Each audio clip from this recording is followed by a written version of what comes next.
రాష్ట్రంలో రాయలసీమ ప్రాంతం సస్యశ్యామలం అవుతుందని ఆశలు అడియాసలు అవుతున్నాయా?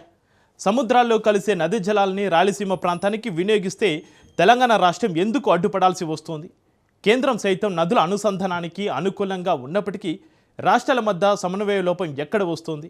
కృష్ణా గోదావరి జలాలు తెలంగాణ ఆంధ్రప్రదేశ్ రాష్ట్రాల వివాదాలకి కేర్ ఆఫ్ అడ్రస్గా ఎందుకు నిలుస్తున్నాయి?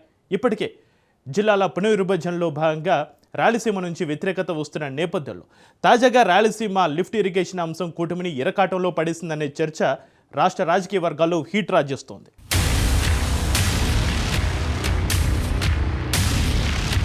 రాయలసీమ లిఫ్ట్ ఇరిగేషన్ ప్రాజెక్టుపై రెండు తెలుగు రాష్ట్రాల మధ్య రెగ్యులర్గా రచ్చ నడుస్తూనే ఉంది. ఆ ప్రాజెక్టు నిర్మాణంతో తమకు నీటి వాటాలో అన్యాయం జరుగుతోందని తెలంగాణ నేతలు అంటుంటే, ప్రాజెక్టు పూర్తయితే కరువు నేల సీమకు నీటి కొరత తీరుతుందని రాయలసీమ వాసులు కోరుకుంటున్నారు. అయితే ప్రాజెక్టుతో ప్లస్ ఏంటి మైనస్ ఏంటి అనేది ఎలా ఉన్నా తరచూ ఈ ప్రాజెక్టు చుట్టూ వివాదాలు, మాటల యుద్ధం కంటిన్యూ అవుతోంది. అయితే రెండు రాష్ట్రాల మధ్య ఉన్న వార్ ఇప్పుడు ఏపీలో రెండు పార్టీల మధ్య వార్గా మారింది. తెలంగాణ అసెంబ్లీలో సీఎం రేవంత్ రెడ్డి చేసిన కామెంట్స్ వార్కు రీజన్గా మారాయి. సీమకు సీఎం చంద్రబాబు అన్యాయం చేస్తున్నారని, అందుకు రేవంత్ స్టేట్మెంటే ఎగ్జాంపుల్ అంటూ వైసీపీ అటాక్ చేస్తోంది.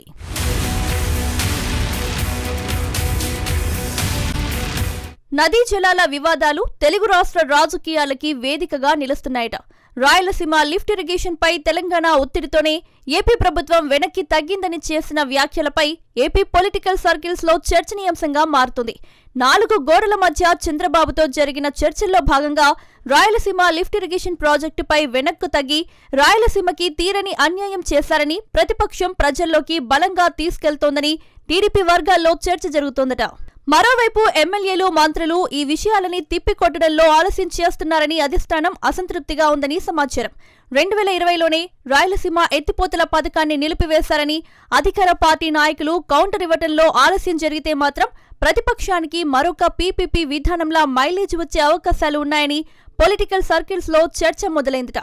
ఇప్పటికే పోలవరం బనకచెర్ల ప్రాజెక్ట్ పట్టాలెక్కినట్లు ఎక్కి తప్పిపోవడంతో కూటమి సర్కార్ తెలంగాణకి తలొగ్గాల్సి వచ్చిందని అనేక విమర్శలు ఎదుర్కొన్నారట. అయితే వెంటనే కూటమి ప్రభుత్వం పోలవరం నల్లమల సాగర్ ప్రాజెక్టుని తెరపైకి తీసుకొచ్చారని, ఇప్పుడు ఇది కూడా ఆలస్యమైతే రాయలసీమ ప్రాంత ప్రజల నుంచి మరింత వ్యతిరేకత వచ్చే అవకాశాలు ఉన్నాయని రాజకీయ విశ్లేషకులు భావిస్తున్నారట.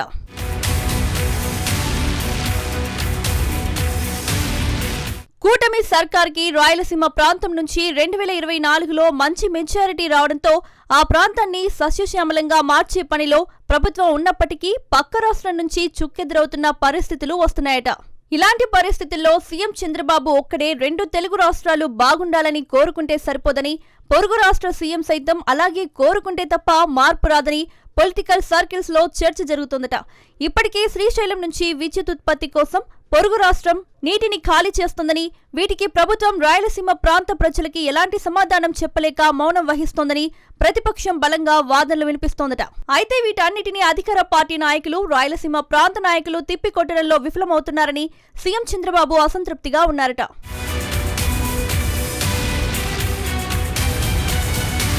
మరోవైపు జిల్లాల పునర్విభజనలో భాగంగా రాయలసీమ ప్రాంత ప్రజల నుంచి ఆగ్రహ జ్వాలలు వెల్లువెత్తుతున్న సమయంలో కూటమి సర్కార్ మరింత పట్టు కోల్పోయే అవకాశాలున్నాయని రాయలసీమ వర్గాల్లో చర్చ నడుస్తోందట.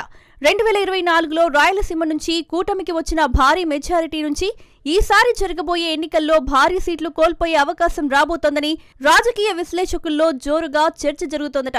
రాయలసీమ ప్రాంతాన్ని సస్యశ్యామలం చేయటం ఏమో కానీ కూటమికి మాత్రం తిప్పలు తప్పట్లేదని సమాచారం. సీఎం చంద్రబాబుకి తెలుగు రాష్ట్రాలపై ఉన్న మమకారం పొరుగు రాష్ట్ర సీఎంకి లేదని, అందుకే ఆ రాష్ట్ర సీఎం మాటకి విలువ ఇస్తుంటే ఏపీ సీఎం చంద్రబాబు మాటకి విలువ ఇవ్వట్లేదనే వాదన బలంగా వినిపిస్తోందట. ఏది ఏమైనా రాష్ట్ర రాజకీయాలు మాత్రం రాయలసీమ చుట్టూ తిరుగుతున్నాయని అందరిలో చర్చ మొదలైందట.